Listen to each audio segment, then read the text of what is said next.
വൈകാശീയം. രചന നിലാവിൻ്റെ കൂട്ടുകാരി. അവതരണം സാലിം കരുളായി. അയ്യോ അമ്മ പറയല്ലേ, ഞാൻ ഇനി നന്നായിക്കൊള്ളാം. ഹാസനോട് പറയുന്നുണ്ടെങ്കിൽ ഞാൻ തൂങ്ങി ചാവുന്നതാ. ഇത്രയ്ക്ക് പേടിയുണ്ടെങ്കിൽ ഈ പണിക്ക് പോവണായിരുന്നു കരുതി. നീ പോടാ, ഞാൻ ചാമ്പൊക്കെ കണ്ടപ്പോൾ കോതിയായിട്ട് കയറിയതാ. കയ്യിലുള്ളത് കടിച്ച് അവനെ നോക്കി പറഞ്ഞതും അവൻ കഷ്ടം എന്ന എക്സ്പ്രഷൻ ഇട്ടിരുന്നു. കുറച്ചു നേരം തിരുമിയപ്പോൾ കാലിന് കുറച്ച് വേദന കുറഞ്ഞ പോലെ തോന്നി. അമ്മ കൈ കഴുകാൻ എണീറ്റ് പോയപ്പോഴാണ് ആസുരൻ കയറി വന്നത്. കാശി, ഒരു ചായ വേണം. അവൻ പറയുന്നത് കേട്ട് തലയാട്ടി വേഗം ഇരുന്നിരുന്ന് എഴുന്നേറ്റു.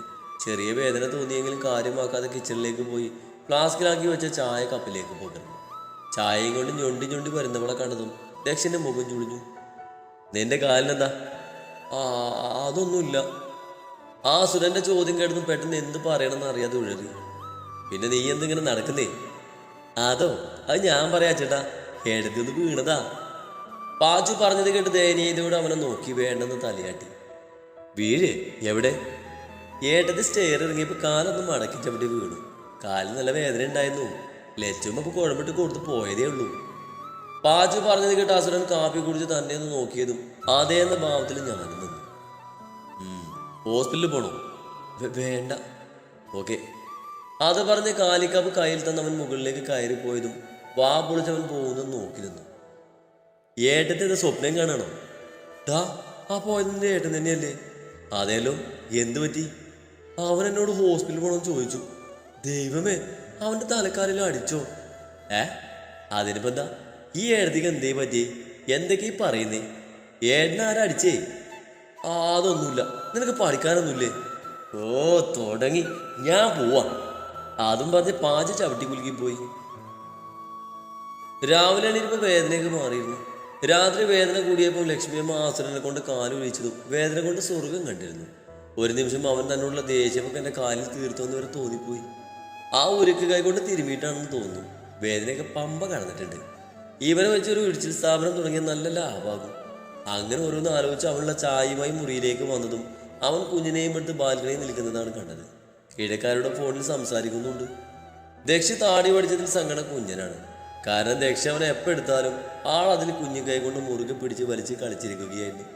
ഫോൺ ചെയ്യുന്ന തിരക്കിലാണെന്ന് കണ്ടതും കോഫി മഗ് ടേബിളിൽ വെച്ച് അവൻ പാതി വഴിയിൽ നിർത്തിയിട്ട് പോയി അവൻ്റെ യൂണിഫോം അയൺ ചെയ്ത് വെച്ചു.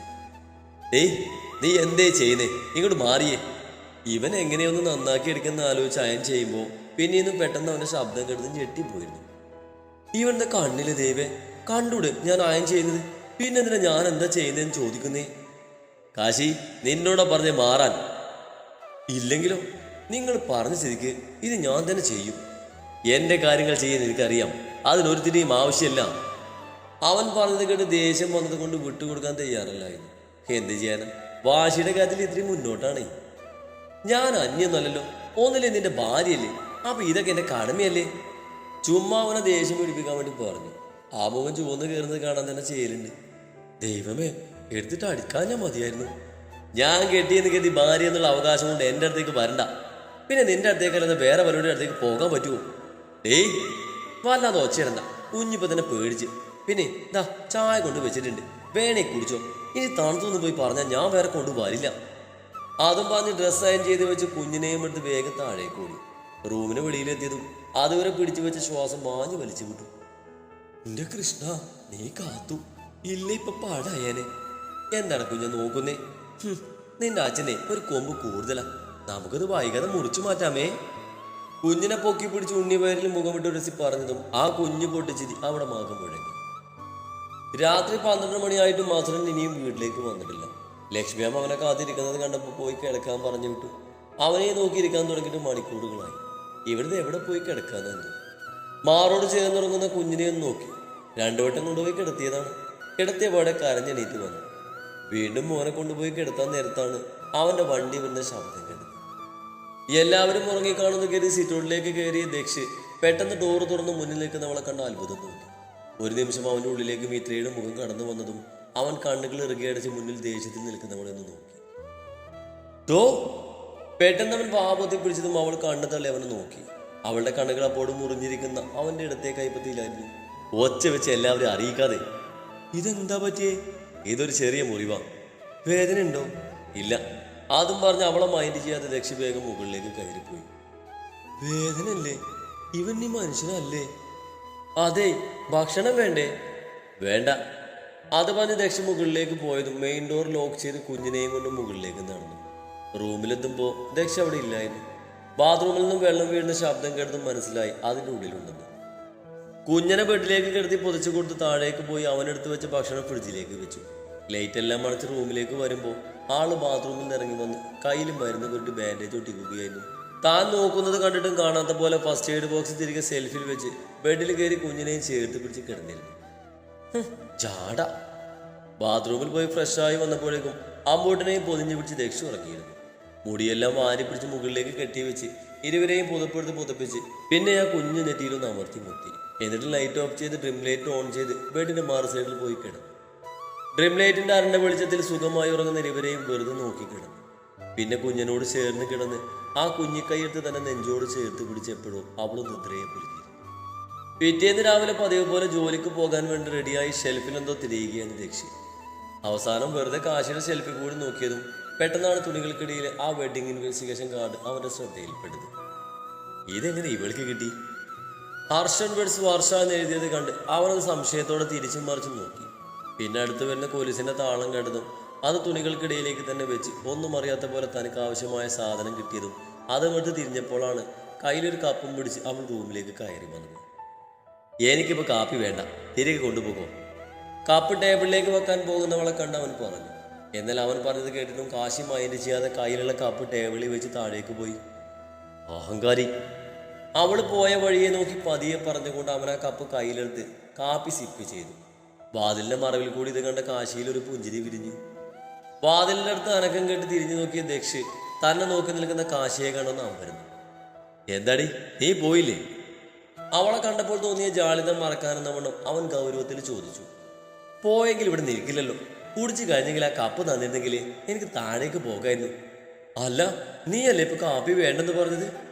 ഒരാക്കി ചിരിയോടെ ചോദിച്ചത് ദക്ഷ ചമ്മലും മറക്കാനെന്ന വണ്ണം അവളെ നോക്കിയൊന്ന് കണ്ടിട്ട് കപ്പ് കനത്തിൽ ടേബിളിൽ വെച്ച് ചവിട്ടി തുള്ളി പുറത്തേക്ക് പോയി. അവ വേണ്ടെങ്കിൽ കുടിക്കാൻ അറിയാലേ? ആദ്യം ഈ അഹങ്കാരം മാറേണ്ടത്. നിന്നെ നേരെയാക്കാൻ പറ്റുന്നത് ഞാനൊന്ന് നോക്കട്ടെ. ഒരു പുഞ്ചിരിയോട് അവൻ പോയ വഴിയെ നോക്കി കാലിക്കപ്പും എടുത്ത് താഴേക്ക് പോയി. ദക്ഷ ഇന്നും 10 മണി കഴിഞ്ഞിട്ട് വീട്ടിൽ വന്നില്ല. ആളിരുന്ന് ടി വി കാണുന്നുണ്ടെങ്കിലും കണ്ണിടക്കിടക്ക് പുറത്തേക്ക് സഞ്ചരിച്ചു കൊണ്ടിരുന്നു. കുഞ്ഞിന് ഉച്ചക്ക് വൈകുന്നേരം നന്നായി ഉറങ്ങിയത് കൊണ്ട് തറയിൽ വിരിച്ച ഷീറ്റിൽ കിടന്ന് നല്ല കളിയിലാണ്. ഇനി എപ്പോൾ ഉറങ്ങാനോ എന്തോ. ഒരു കുഞ്ഞു നിക്കറ് മാത്രമാണ് കുഞ്ഞിനിട്ടിരിക്കുന്നത്. ഉപ്പായ തീരെ ഇഷ്ടമല്ല. ബാക്കി എല്ലാവരും ഭക്ഷണം കഴിച്ച് കിടക്കാൻ പോയിരുന്നു. പാചകന് സ്റ്റഡി ലീവായത് കൊണ്ട് ആള് പഠിക്കുന്ന തിരക്കിലാണ്. അത് വേറൊന്നും കൊണ്ടല്ല, സപ്ലി കിട്ടിയ ദക്ഷ അവന് കുഴി പെട്ടെന്ന് പേടിച്ചിട്ട് പാപ ഫുൾ ടൈം പഠിത്തത്തിലാണ്. കുഞ്ഞാ, എന്തേ കാണിക്കുന്നേ? അതിങ്ങ് തന്നേ. ആള് കയ്യിലുള്ള ടി വി റിമോട്ട് വായിലേക്ക് കൊണ്ടുപോകാൻ തുടങ്ങിയതും വേഗം വാങ്ങി. വാങ്ങിന് ഇഷ്ടപ്പെടാതെ കുഞ്ഞൻ കരയാൻ തുടങ്ങിയതും വേറെ ടോയ്സ് കൊടുത്തെങ്കിലും ആളത് തിരിഞ്ഞു പോലും നോക്കിയില്ല.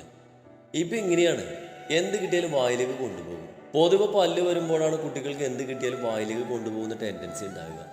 ഇത് പല്ലൊന്നും വന്നിട്ടില്ല, എന്നാൽ എന്ത് കിട്ടിയാലും വായിലിടും. കയ്യിലുള്ളതെങ്ങാനും പിടിച്ചു വാങ്ങി വെച്ചാൽ തുടങ്ങും കണ്ണുകൾ ഇറുകെ ചിമ്മി വാശി പിടിച്ച് കരയാൻ. പിന്നെ എന്തു കൊടുത്താലും വാങ്ങില്ല. അച്ചോടാ, അമ്മയുടെ അമ്മയുടെ കരയാതെ.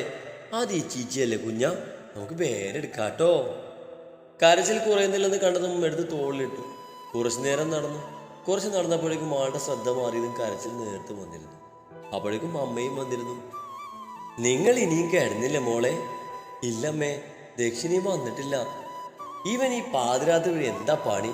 മോള് പോയി കിടന്നോ, അവൻ വന്ന അമ്മ വാതിൽ തുറന്ന് കൊടുത്തോളാം. വേണ്ടമ്മേ, അമ്മ പോയി കിടന്നുറങ്ങിക്കോ, വെറുതെ ഉറക്കം കളയണ്ട. ഇവൻ ഏതായാലും ഇപ്പോൾ ഉറങ്ങും തോന്നില്ല. തൻ്റെ കഴുത്തിലെ താലിച്ചേനിൽ പിടിച്ചത് വായിലേക്ക് കൊണ്ടുപോകാൻ ശ്രമിക്കുന്ന കുഞ്ഞനെ നോക്കി അത് പറഞ്ഞ് സെറ്റിയിൽ തന്നെ വന്നിരുന്നു. മോൾക്ക് അമ്മയോട് ദേഷ്യം തോന്നുന്നുണ്ടോ? ദേഷ്യോ? എന്തിന്? അമ്മ അടുത്ത് വന്നിരുന്ന് തലയിൽ തലോടിക്കൊണ്ട് ചോദിച്ചതും കാര്യം മനസ്സിലാവാതെ അമ്മയെ നോക്കി ചോദിച്ചു. അത് പിന്നെ ഞങ്ങൾ കാരണം മോളുടെ നല്ലൊരു ജീവിതം. അതെ, ലക്ഷ്മിക്കുട്ടി പറഞ്ഞത് എങ്ങോട്ടായി പോകുന്നേ? ഇപ്പൊ എൻ്റെ ജീവിതത്തിന് എന്താ കുഴപ്പം? ഞാനിപ്പോൾ ഹാപ്പിയാ. ഈ ജീവിതം ഞാൻ തിരഞ്ഞെടുക്കാൻ കാരണേ എൻ്റെ കുഞ്ഞ. അല്ലെ എനിക്ക് ഒരിക്കലും ഈ ജീവിതം ഉണ്ടാവില്ലായിരുന്നു. അതുകൊണ്ട് ഇതുപോലുള്ള ചിന്തകളൊന്നും വേണ്ടട്ടോ. ആ കുഞ്ഞു നെറ്റിയിൽ മുത്തി പറയുമ്പോൾ കണ്ണുകൾ നിറഞ്ഞിരുന്നു. പക്ഷെ അതൊരിക്കലും സങ്കടം കൊണ്ടായിരുന്നില്ല. ആവശ്യമില്ലാതൊക്കെ ചിന്തിച്ചു കൂട്ടാതെ ലക്ഷ്മിക്കുട്ടി പോയി കിടന്നുറങ്ങാൻ നോക്ക്. ഇല്ലേലേ അമ്മയെ കാണാതെ ഉറക്കം വരാതെ അച്ഛനും കൂടി ഇങ്ങോട്ട് വരും. ഓടി പെണ്ണെ. അയ്യേ, എന്റെ ലക്ഷ്മിക്കുട്ടിക്ക് നാണം വന്നേ. ദേ നോക്കിയേ കുഞ്ഞാ. എടി കാന്താരി, എന്നെ വെറുതെ കളിയാക്കണ്ടോ. എന്റെ ലക്ഷ്മിക്കുട്ടി പിണങ്ങിയോ? ഞാൻ ചുമ്മാ പറഞ്ഞതല്ലേ. അമ്മ കവള് വീർപ്പിച്ച് പറഞ്ഞതും ആ കവളിൽ മുത്തിക്കൊണ്ട് പറഞ്ഞതും അമ്മയും ചിരിയോടെ തന്റെ നെറ്റിയിൽ മുത്തിയതും അതിഷ്ടപ്പെടാതെ കുഞ്ഞിച്ചക്കൻ കുഞ്ഞു കൈകൾ കൊണ്ട് തള്ളി മാറ്റാൻ നോക്കുന്നുണ്ട്. അച്ഛമ്മയുടെ കണ്ണാ, എന്റെ കുഞ്ഞിനൊന്നും ഉറക്കൊന്നുമില്ലേടാ. അമ്മ കുഞ്ഞി കൈകൾ പിടിച്ച് ചുംബിച്ചുകൊണ്ട് ചോദിച്ചതും കുഞ്ഞനൊന്ന് കുലുങ്ങി ചിരിച്ച് നെഞ്ചിലേക്ക് മുഖം പൂഴ്ത്തി. പിന്നെ കുറച്ചു നേരം കൂടി അവരിൽ നിന്നിട്ടാണ് അമ്മ കിടക്കാൻ പോയത്. ഞങ്ങളോട് പോയി കിടക്കാൻ പറഞ്ഞെങ്കിലും ദക്ഷി വരുന്നത് നോക്കി അവിടെ തന്നെ ഇരുന്നു. കുഞ്ഞൻ പതിയെ ഉറക്കം പിടിച്ച് വന്നപ്പോഴാണ് ദക്ഷി വന്നത്. വാതിലുള്ള മുട്ടുകേടതും അവൾ ഉറക്കമൊക്കെ വിട്ട് ചാടി എഴുന്നേറ്റിരുന്നു. വേഗം പോയി വാതിൽ തുറന്നു കൊടുത്തു. അതെ, നിനക്കെന്താ കുറച്ചുകൂടെ നേരത്തെ വന്ന? എത്ര നേരമായെന്നറിയാം നിന്നെ വെയിറ്റ് ചെയ്തിരിക്കാൻ തുടങ്ങിയിട്ട്. ഞാൻ ആരോടും എന്നെ വെയിറ്റ് ചെയ്തിരിക്കാൻ പറഞ്ഞിട്ടില്ല. നിന്നോട് ഞാൻ പലതവണ പറഞ്ഞതല്ലേ എന്നെ കാത്ത് ഉറങ്ങാതിരിക്കണ്ടെന്ന്. തൻ്റെ കയ്യിലിരിക്കുന്ന കുഞ്ഞന്റെ കവിളിലൊന്ന് മുത്തി അതും പറഞ്ഞ് അവൻ മുകളിലേക്ക് പോയി. ഇത്രയും നേരം ഇവരെ നോക്കിയിരുന്നത് എനിക്ക് ഇത് തന്നെ കേൾക്കണം. കഴിക്കാൻ എന്തെങ്കിലും ഉണ്ടെങ്കിൽ എടുത്തു വെക്ക്, ഞാൻ ഫ്രഷ് ആയിട്ട് വരാം. ദക്ഷി മുകളിലേക്ക് പോകുന്നതിനിടയിൽ വിളിച്ചു പറഞ്ഞതും കിച്ചണിലേക്ക് പോയി അവന് വേണ്ടി മാറ്റി വെച്ചിരുന്ന ഫുഡ് എടുത്ത് ജസ്റ്റ് ഒന്ന് ചൂടാക്കി കിച്ചണിൽ തന്നെയുള്ള ടേബിളിൽ വെച്ചു. ആ സമയമെല്ലാം കുഞ്ഞിച്ചക്കൻ താൻ ചെയ്യുന്നതെല്ലാം നോക്കി ബഹളമൊന്നും വെക്കാതെ എളിയിലിരുന്നു. ഇടയ്ക്ക് എന്തൊക്കെയോ അവൻ്റെ ഭാഷയിൽ പറയുന്നുണ്ട്. അതിനൊപ്പം താൻ പറയുന്നത് കേട്ട് ഇളകി ചിരിച്ച് കുഞ്ഞിക്കൈകൾ കൊണ്ട് നെഞ്ചിൽ തല്ലുന്നു. മൂക്കുത്തിയിൽ പിടിച്ച് വലിക്കാൻ നോക്കുമ്പോൾ മുഖം ചൊടിച്ച് കാണിച്ചാൽ കുറച്ചു നേരത്തേക്ക് അടങ്ങിയിരിക്കും. ആൾക്ക് ആ വെള്ളക്കൽ മൂക്കുത്തി ഒരുപാട് ഇഷ്ടമാണ്. എപ്പോഴും അതിലാണ് കളി. മടിയിൽ വെച്ചിരുന്നാൽ മടിയിൽ കുഞ്ഞിക്കാല് കുത്തി എണീറ്റ് തുടങ്ങും അതീ പിടിച്ച് വലിക്കാനും പല്ലില്ലാത്ത മോണം കൊണ്ട് കടിക്കാനും. ചുരുക്കി പറഞ്ഞാൽ അതിപ്പോൾ ഊരി വെക്കേണ്ട അവസ്ഥയാണ്. ഫ്രഷായ ഒരു കാവി കൈരിയും ടീഷർട്ടും ഇട്ട് മുടിയൊന്ന് ഒതുക്കി മീശ നേരെ പിരിച്ചു വെച്ച് ദക്ഷി താഴേക്ക് ഇറങ്ങി. കിച്ചണിൽ നിന്ന് ശബ്ദം കേട്ട് അങ്ങോട്ട് നടന്ന ദക്ഷി കാണുന്നത് കുഞ്ഞിനെയും മേളിയിൽ വെച്ച് ഭക്ഷണം ചൂടാക്കിയെടുക്കുന്ന കാശിയാണ്. അവൾ കുഞ്ഞിനോട് എന്തൊക്കെയോ സംസാരിച്ചാണ് ജോലി ചെയ്യുന്നത്. അതിനനുസരിച്ച് കുഞ്ഞിന് എന്തൊക്കെയോ ശബ്ദങ്ങൾ ഉണ്ടാക്കുന്നുണ്ട്. ഒരു ലൂസ്ലെസ് പിങ്ക് കളർ ടോപ്പും വൈറ്റ് പാലാസയുമാണ് വേഷം. മുടിയെല്ലാം വാരി പിടിച്ച് കെട്ടിവെച്ചിട്ടുണ്ട്. അവരെ നോക്കി കിച്ചണിലിരിക്കുന്ന ടേബിളിൻ്റെ അരികിലുള്ള ചെയറിൽ പോയിരുന്നു. കുഞ്ഞാ. പെട്ടെന്ന് ദക്ഷിന്റെ ശബ്ദം കേട്ടതും തിരിഞ്ഞു നോക്കിയതും കാണുന്നത് ചെയറിലിരിക്കുന്നവനെയാണ്. അവന്റെ ശബ്ദം കേട്ടതും തൻ്റെ അടുപ്പിലിരുന്ന് അവൻ്റെ അടുത്തേക്ക് പോകാൻ ബഹളം വെക്കുന്ന കുഞ്ഞിനെ അവൻ്റെ കയ്യിലേക്ക് കൊടുത്തു. എന്തടാ കുഞ്ഞാ, ഇന്ന് ഉറക്കൊന്നുമില്ലേ? അവനാ ഉണ്ണിവേരിൽ മുഖമിട്ട് രസിക്കൊണ്ട് ചോദിച്ചതും പൊട്ടിച്ചിരിച്ച് അവനെ മീശയിൽ മുറുകെ പിടിച്ചു. അത് കണ്ട് വീണ്ടും അവൻ ഉണ്ണിവേരിൽ മുഖമിട്ട് ഉരസി. നീ ഇത് എന്ത് നോക്കി നിൽക്കുക? കഴിക്കാനുള്ളത് എടുക്ക്. അല്ല, നീ ഇതെല്ലാം എവിടേക്ക് കൊണ്ടുപോവുക? ഇവിടെ മതി. ഇവിടെ സാധാരണ അടുക്കളയുടെ പരിസരത്തേക്ക് തന്നെ വരാത്ത ആളാണ് ഇപ്പൊ ഇവിടെ വന്നിരുന്ന് ഭക്ഷണം വിളമ്പാൻ പറയുന്നത്. എന്താ ഇവിടെ ഇരുന്ന് കഴിക്കാൻ പറ്റുന്നുണ്ടോ? ആ മോശകോടന്റെ വർത്താനം കേട്ടതും പിന്നൊന്നും പറയാതെ ഭക്ഷണം വിളമ്പി കൊടുത്തു. അവൻ കടിച്ചോടെ നിൽക്കുന്ന കുഞ്ഞിനെടുക്കാൻ നോക്കിയെങ്കിലും ആള് വരാതെ അവനെ തന്നെ ഇറുകെ പിടിച്ചിരുന്നു. ഇടയ്ക്കവന്റെ മുഖം മുഴുവൻ ഉമ്മ വെച്ച് മുഖം മുഴുവൻ നീരാക്കുകയും ഓണം കൊണ്ട് കടിച്ചുകൊണ്ട് സന്തോഷം പ്രകടിപ്പിക്കുകയും ചെയ്യുന്നൊക്കെയുണ്ട്. ദക്ഷാണെങ്കിൽ കുഞ്ഞൊരു ചിരിയോടെ അതൊക്കെ ആസ്വദിച്ചിരിക്കുന്നുണ്ട്. എങ്ങനെയായിട്ടും കുഞ്ഞിച്ചക്കൻ പോരുന്നില്ലായിരുന്നു. അവസാനം അവൻ തന്നെ കുഞ്ഞിനെ അവിടെ ഇരുന്നോട്ടെ എന്ന് പറഞ്ഞതും അവിടുന്ന് മാറി നിന്നു. അല്ല, കുഞ്ഞെന്തെങ്കിലും കഴിച്ചോ? കഞ്ഞി കൊടുത്തപ്പോൾ കുടിച്ചില്ല. പിന്നെ അച്ഛൻ്റെ ഒപ്പം ഇരുന്ന് ചോറ് 2 വാക്ക് അയച്ചു. പിന്നെ കുറച്ച് മുമ്പ് പാലും കൊടുത്തു. അവന്റെ ചോദ്യം കേട്ട് ഗ്ലാസ്സിലേക്ക് വെള്ളം പകർന്ന് അവന്റെ അടുത്തേക്ക് നീക്കി വെച്ച് അവനെ നോക്കി അടുത്തുള്ള ചെയറിലിരുന്ന് കൊണ്ട് പറഞ്ഞു. ദക്ഷി കഴിക്കുന്നതിനിടയ്ക്ക് ചോറും തോനും പപ്പടവും കൂട്ടി നന്നായി കുഴച്ച് കുഞ്ഞിനും കൊടുക്കുന്നുണ്ട്. ഇപ്പോൾ ഒരുവിധം എല്ലാം കൊടുക്കും. രാവിലെ ദക്ഷിണോ അച്ഛനോ ഒപ്പം ഇരുന്നാണ് കഴിപ്പ്. എല്ലാവർക്കും ഉണ്ടാക്കിയത് തന്നെ നന്നായി ഉടച്ചു കൊടുക്കും. കഞ്ഞിയും കുറുക്കും കഴിക്കുന്നത് കുഞ്ഞിനും മടിയുള്ള കാര്യമാണ്. കുറുക്കോ കഞ്ഞിയോ 2 പാത്രം കുടിച്ചു കിട്ടാൻ വലിയ പാടാണ്. നീ കഴിച്ചോ? അമ്മൂട്ടന്റെ വായിലേക്കുള്ള കുഞ്ഞുള്ള വെച്ച് തന്നെ നോക്കി മയത്തിൽ ചോദിച്ചതും ഒന്ന് ഞെട്ടി ഇവരെന്തെങ്കിലും പറ്റിയോന്ന് വരെ ചിന്തിച്ചു പോയി. എന്താ നിനക്ക് ചെവി കേൾക്കില്ലേ? ആഹാ, കേൾക്കാം. പിന്നെന്താ മെഴിച്ചിരിക്കുന്നത്? നീ കഴിച്ചോന്ന്? കഴിച്ചു. താൻ അത്ഭുതത്തോടെ നോക്കുന്നത് കണ്ട് അവൻ വീണ്ടും ചോദിച്ചതും അതേന്ന രീതിയിൽ തലയാട്ടിക്കൊണ്ട് പറഞ്ഞു. അതെ, കൈക്കിപ്പോൾ എങ്ങനെയുണ്ട്? കുറവുണ്ട്. അത് പറഞ്ഞവൻ വീണ്ടും ഭക്ഷണം കഴിപ്പ് തുടർന്നു. ഇടയ്ക്ക് ഓരോ കുഞ്ഞുള്ള കുഞ്ഞിന്റെ വായിലേക്ക് കൊടുക്കുന്നുണ്ട്. ഇടയ്ക്ക് മതിയായപ്പോൾ കുഞ്ഞ് തൻ്റെ കയ്യിലേക്ക് വന്നിരുന്നു. മുഖത്ത് ഉമ്മ വെച്ച് അവൻ്റെ മുഖത്തുള്ളതെല്ലാം തൻ്റെ കവിളിലാക്കിയതും ചിരിയോടെ കവിളിലൊന്ന് ചുംബിച്ച് ആ കുഞ്ഞു മുഖത്തുള്ളതെല്ലാം തുടച്ചു കൊടുത്തു. ഉറക്കം വരുന്നത് കണ്ടതും പാല് ഫീഡിംഗ് ബോട്ടിലാക്കി കൊടുത്തതും ആള് വേഗം തന്നെ ഉറങ്ങിയിരുന്നു.